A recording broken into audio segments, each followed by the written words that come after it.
we finally have the reveal of Marvel's Phase 4 in its entirety. We know that it's only going to consist of 2 years worth of content, and we now do have a confirmation that almost everything that was announced is part of Phase 4. So let's get into this.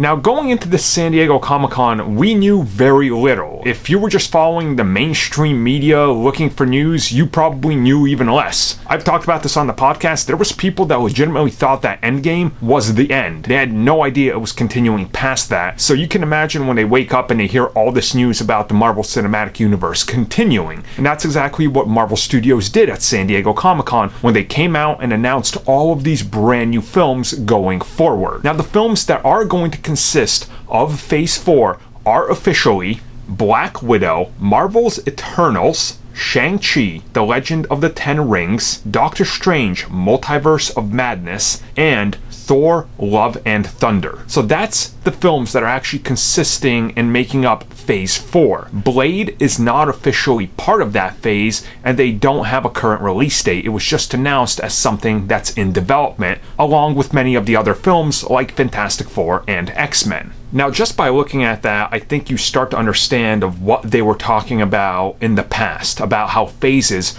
are going to be approached very differently. How they're looking at phases as something completely different after Endgame and not necessarily following the mold and footprints that were left before. And now it starts to make a whole lot of sense because just by looking at it, you're going to be traveling all over and around the Marvel Universe. And not only that, if you look at the TV side of things, the things that directly tie into the MCU, a series like What If is directly connected into the MCU. It's not a separate entity, it's a part of that slate. So something tells me that this is definitely going to be something that's completely different than what most of us are used to. And I think that's part of the reason that they announced the Blade, and that's to kind of throw us off our game. Show us that something unexpected that nobody thought was coming to the Marvel Studios side of things is possible and is happening. So it's going to be just a little bit more till we actually get rolling into the phase, considering it starts May next year with Black Widow. But by the time that's out, you give it another year and 8 months, the phase is over, and we're going to be moving into Phase 5. So definitely an interesting time and an interesting strategy, but we'll see how it goes.